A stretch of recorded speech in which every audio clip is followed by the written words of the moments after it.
Hi, my name is Maxime Berbist.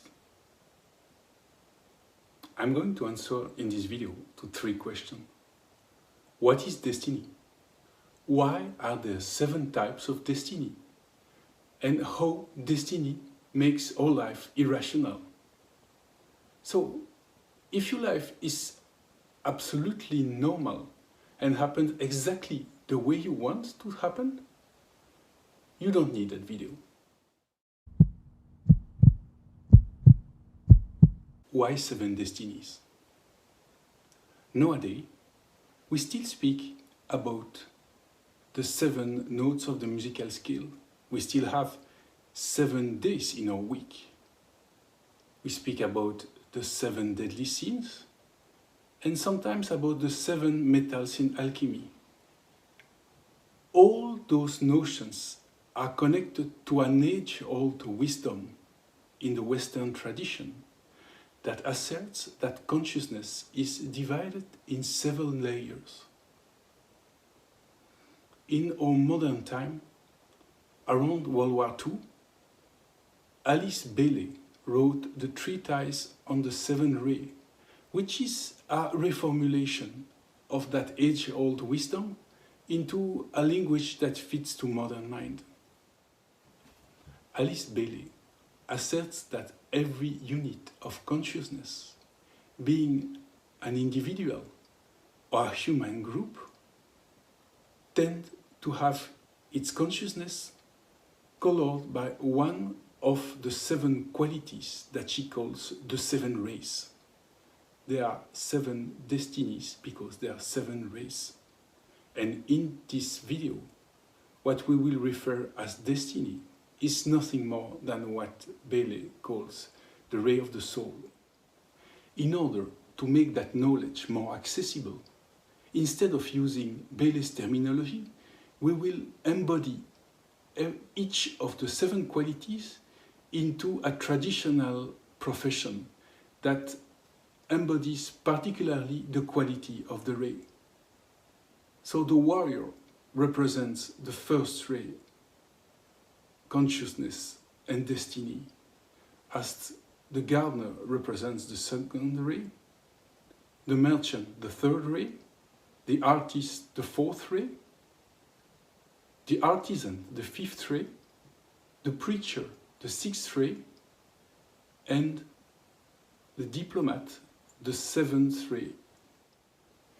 Destiny is the fundamental force that conditions the irrational part of your life, that will color your imagination, the meaning of your life, and the fate, that tendency we have to attract the same problem all over again.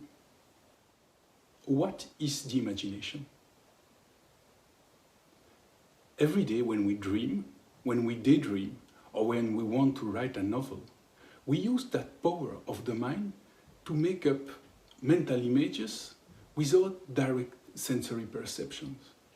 But that is only a small fraction of the imagination, because when we walk in the street, when we see, for instance, half a dog and the other half being hidden by a tree, we don't imagine that what we perceive is half a dog. We imagine it is an entire dog, but the second half of the dog have to be reconstituted by the database we have in our memory. So what we see around us is mostly a product of our imagination that will fill in the blanks of whatever we don't perceive, and that will reconstitute a global picture. And for instance, the optical illusion illustrates that sometimes our imagination gets it wrong. We also use our imagination when we try to figure out what's going on in people's mind. Psychologists call that capacity mentalization, or theory of mind. Because as we don't read mind, we have to make up a story depending on the way they react, their facial expression, what they have said, depending to what we already know about them, and sometimes we get it completely wrong about the intention, because mentalization is also a product of their imagination. We also use our imagination whenever we have to take a decision for the future, whenever we have to take a complex decision that requires moral value, projection in the future. The only way to do it is to create a mental image of the future. So the ethics is also based on the imagination, and sometimes we take very bad decisions due to that mental picture that hasn't been properly built. So the imagination is the mental power to create images, and it is a faculty of the mind we use all the time. Destiny colors the type of imagination we have. So according to the destiny, we will select some aspect of the reality more than others. The warrior will select dangers. The gardener will see resources everywhere. The merchant will see opportunities. The artist will see contrasts. The artisan will spot the patterns. The preacher will look at the affinities. And the diplomat will look to the organization. So with those 7 types of imagination, we will see the world in a completely different manner. That's one of the reasons communications is sometimes so complicated. When we can grasp how the imagination is constantly building up mental image in our mind, we understand how easy it is to commit mistakes. Because that reconstruction most of the time happens perfectly, and it gives us a mental image that is adaptive, but sometimes it gets it completely wrong. And thank goodness, we can be aware of that capacity to make mistakes, and we can correct our perception.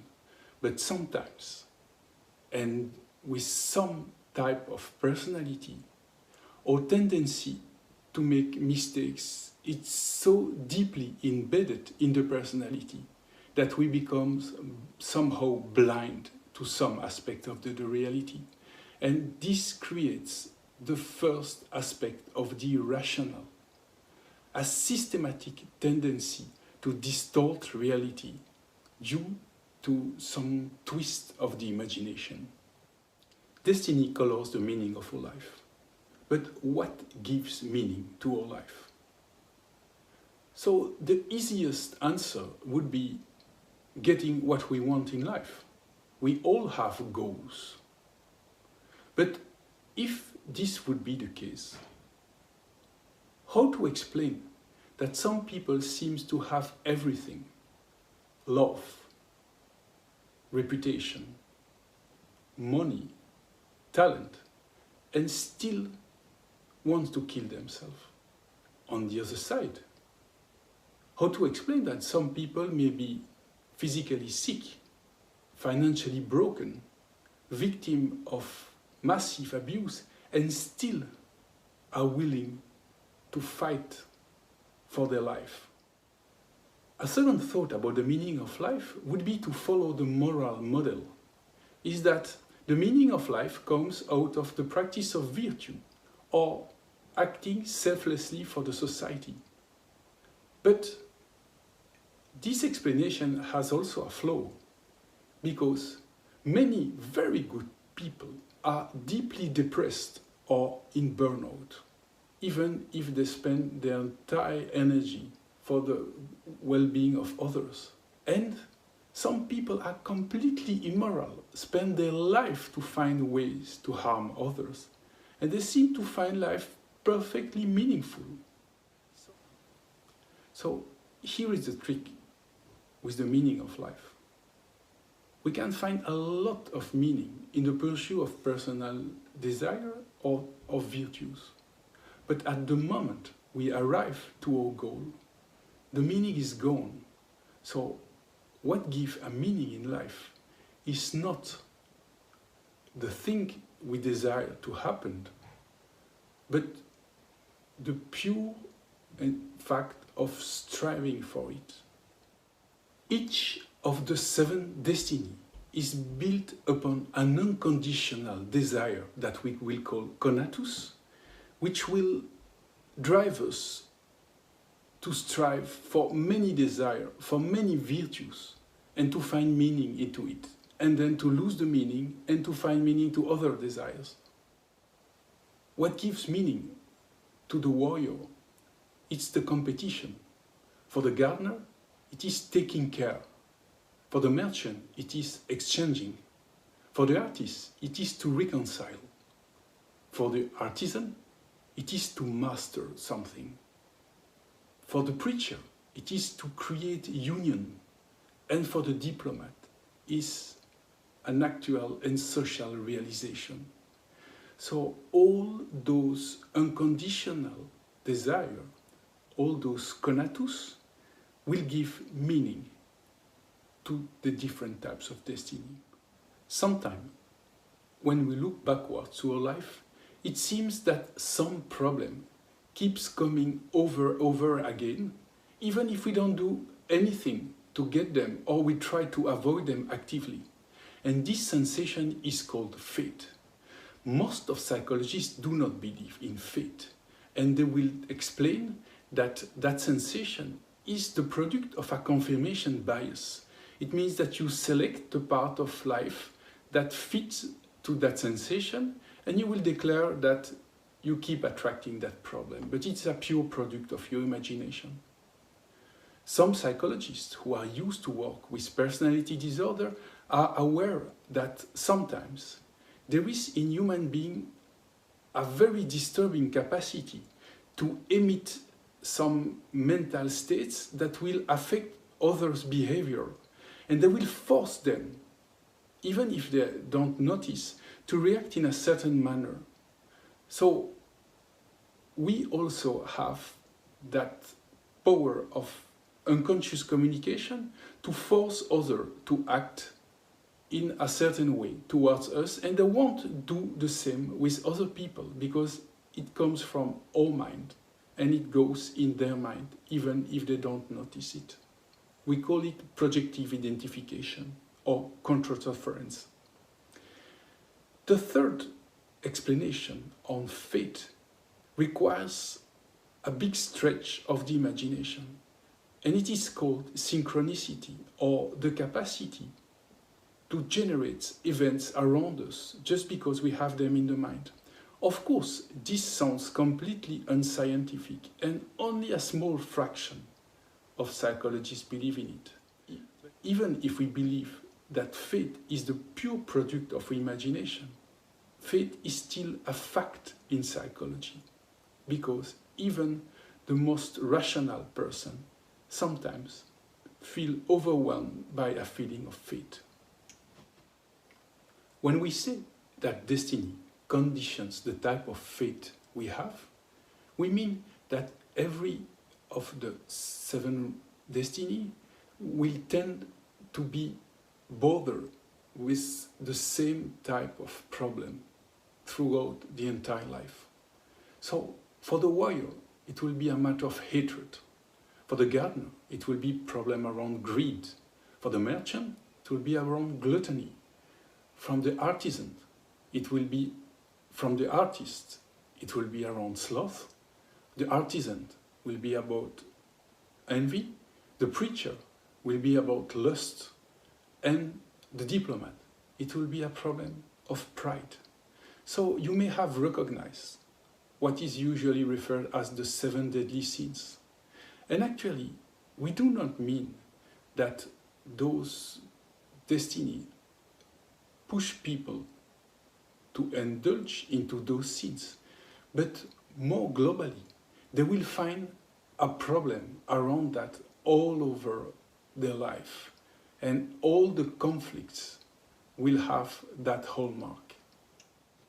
In the Greek antiquity, whenever something unusual was happening in people's life, they immediately suspect some gods to influence their destiny.